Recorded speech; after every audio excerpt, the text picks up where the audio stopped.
berbahaya menggunakan tempon. Mungkin tempon tidak terlalu biasa ya kalau di Indonesia, tapi pembalut juga tadi ada zat yang disebut dioksid yang nanti kita akan tanyakan kepada narasumber apakah itu sebenarnya juga jauh lebih berbahaya justru dibandingkan klorin.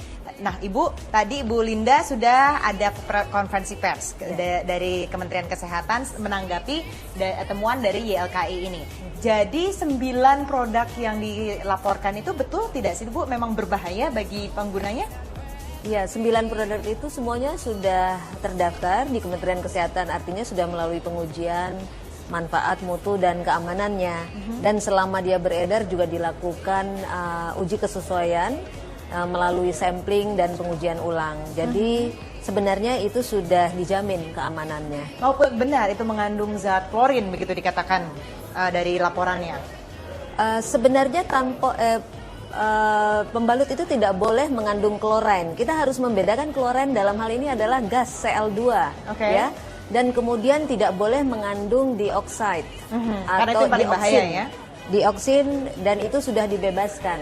Jadi maksudnya dalam proses pembuatannya tidak menggunakan gas klorin dan tidak menghasilkan dioksin. Oke, coba kita lihat ini ada statement dari PT Unicharm, salah satu dari 9 pembalut yang sudah memberikan statementnya pada hari ini.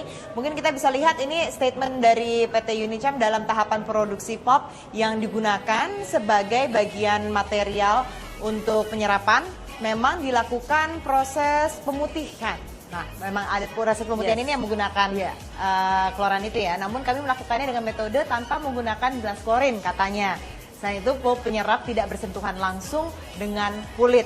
Nah, ini artinya Bu, kalau misalnya memang mereka sudah berani menyatakan seperti ini, ketika dites oleh Kemenkes pun juga sudah terbukti begitu?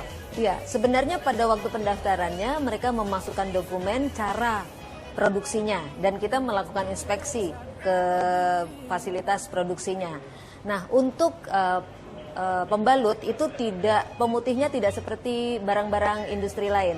Jadi dia hanya ada 2 cara produksi yang boleh, yaitu menggunakan elemental chlorine free ataupun totally chlorine free. Maksudnya elemental total chlorine free berarti tidak menggunakan gas chlorine, menggunakan klorin dioksida, tetapi tidak mengeluarkan gas chlorine dan tidak menghasilkan dioksin. Sedangkan untuk yang satu lagi totally free, chlorine free itu biasanya menggunakan hidrogen peroksida dan tidak menggunakan senyawa klorin sama sekali dan tidak menghasilkan dioksin. Nah, Dr. Gregory, ini sebenarnya kita khawatir sekali karena kita menganggapnya, aduh bahaya dong ini berarti pakai pembalut, ada zat klorinnya. Emang efeknya tuh apa sih Dok? Kalau efek jangka pendek dan jangka panjangnya memang betul katanya bisa sampai kanker begitu jangka panjangnya?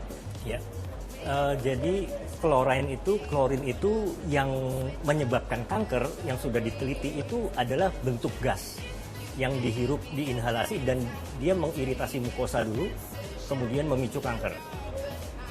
Kemarin saya lihat di situsnya ya, 9 produk itu juga saya ada kutipan dari dokter onkologi di Darmais ya, tapi nggak ada hubungannya dengan kulit atau vagina, Miss V ya. Jadi yang bisa menyebabkan itu kalau penciuman langsung. Betul, gitu? Kalau diinhalasi. Nah, ppm yang ada di gas itu berbeda sama yang di gel atau di pembalut atau di air.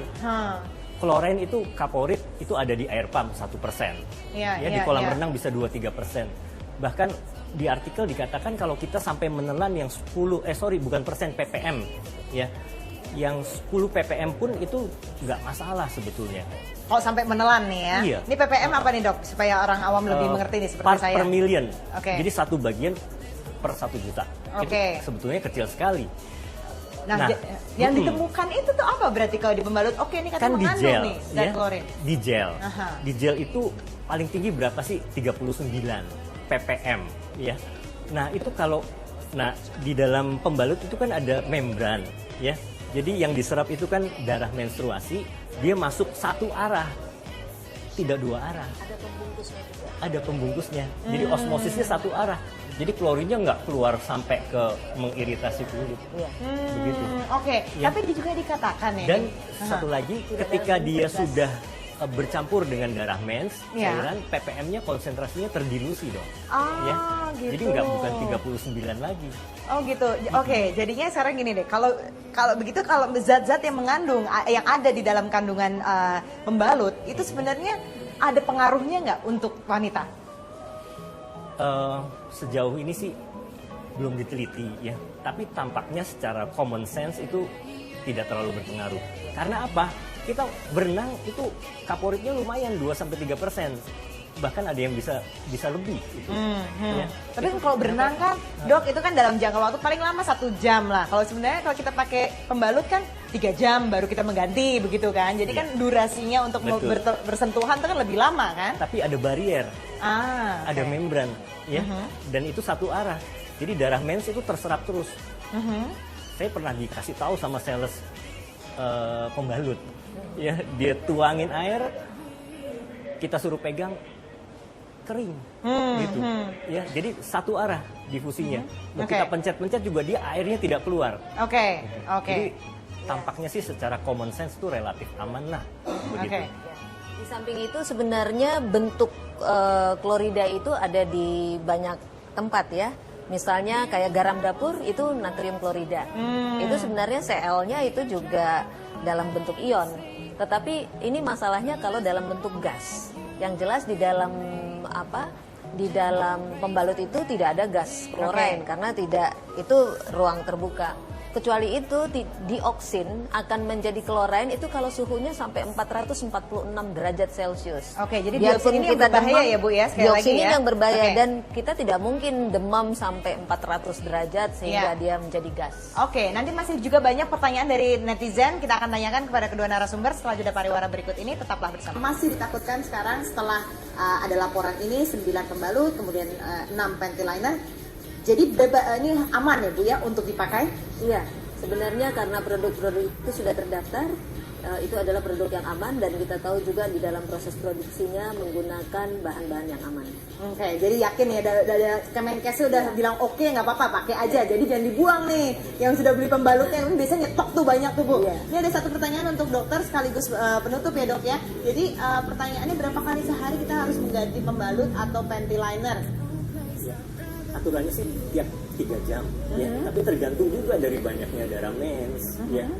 Nah, pembalut yang bagus, saya mau ngomong satu lagi tentang klorin, itu sebetulnya ada efek bagusnya juga. Apa tuh? Karena membunuh kuman, virus, bakteri.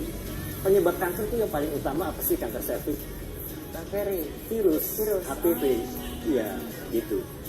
Jadi justru ini bukannya kalau memakai pembalut itu jadi memicu kanker serviks, bukan seperti itu dong ya?